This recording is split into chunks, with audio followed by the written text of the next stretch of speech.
Welcome to Fiscal Updates, your ultimate source for comprehensive updates on tax laws, the economy, and stock markets in Pakistan. Please subscribe to this channel for the latest updates and visit our website fiscalupdates.com for more details.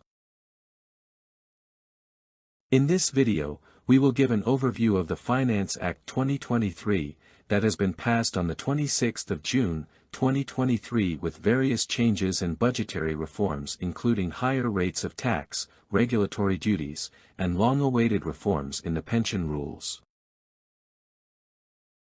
Finance Act 2023 has been passed by the National Assembly and approved by the President on 26 June, 2023 with certain amendments including the imposition of additional customs duties, regulatory duties on the import of luxury items, federal excise duty on fertilizers 5%, and sweet drinks from 10% to 20%. Higher income tax rates for persons falling under higher income slabs. Also, certain budgetary reforms have been introduced including pension reforms, austerity measures etc. The income tax slabs for individuals having a high bracket of income that is 200,000 rupees per month or 2,400,000 rupees per annum have been revised with an increase of 2.5% on the existing slab rates. A flat increase of 2.5% has been imposed on each income slab above 2,400,000 rupees per annum. Withholding income tax on cash withdrawal from banks at the rate of 0.6%. The tax will be applicable on cash withdrawals exceeding 50,000 rupees in a single day by non-filers. Withholding tax on bonus shares issued by the listed companies to the shareholders at the rate of 10% of the value of bonus shares has been introduced in the Finance Act 2023. Previously, withholding tax on dividends paid by the companies was charged at the rate of 15%, however, profit distribution in the form of bonus shares was not taxed. A flat tax at the rate of 2,000 rupees has been introduced on the sale of old technology electric fans.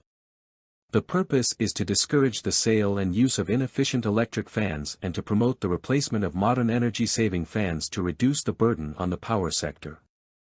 However, to give time to the existing manufacturers for the upgradation of the manufacturing technology, the imposition of this tax has been pended till the 1st of January next calendar year, giving 6 months to the industrialists for preparation and upgradation of technology. At present, there are about 62,000 pending tax cases in different fora having tax impact of more than 3.2 trillion rupees. Alternate dispute resolution committees have been introduced as a system for speedy disposal/decision on pending cases comprising 3 members that will be headed by a retired judge of the Supreme Court or High Court, 1 member or representative of the FBR, and the taxpayer or his authorized representative. The decision of the 3-member committee will be binding on the FBR, however, the taxpayer, if not satisfied with the decision, will have the right to challenge the decision in other higher courts. To meet the inflationary pressure, the minimum wage has been increased from 25,000 rupees to 32,000 rupees per month in the budget 2023. Also, the minimum monthly pension from Employees' Old Age Benefits Institution, OBI, has been increased from 8,000 rupees to 10,000 rupees. Certain austerity measures have been introduced in the budget 2023 to cover the fiscal deficit. The cut of 15% in non-employee-related expenditure, other than development expenditure, has been kept intact in the current financial year.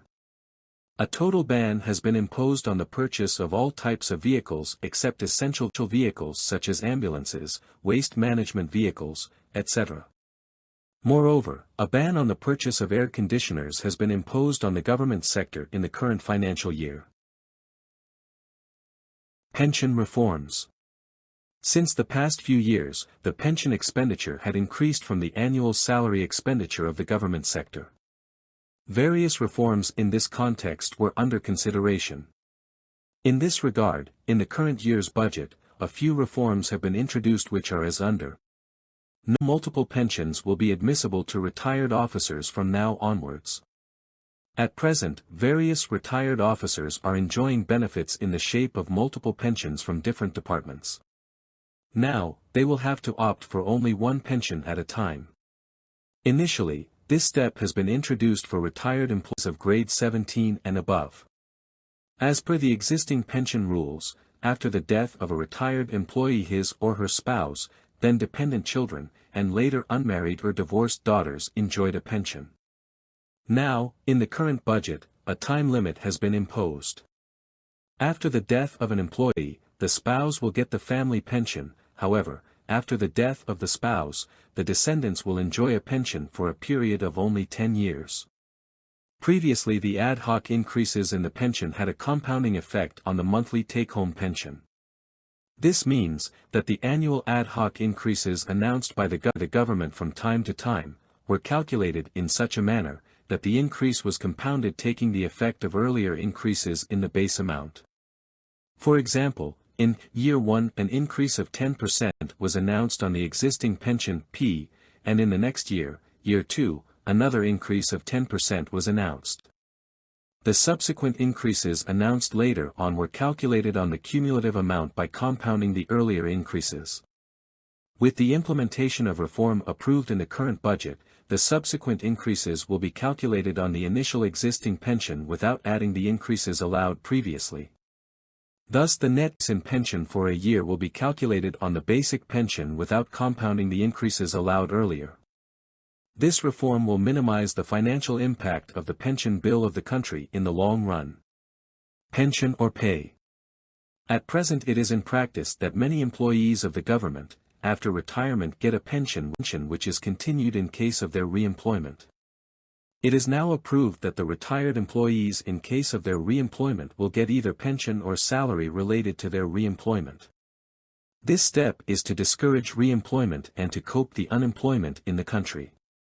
This step will on the one hand give opportunity to people for employment and on the other hand, will reduce the financial burden on the budget by giving multiple benefits to employees, which is not justified in an underdeveloped country having limited resources.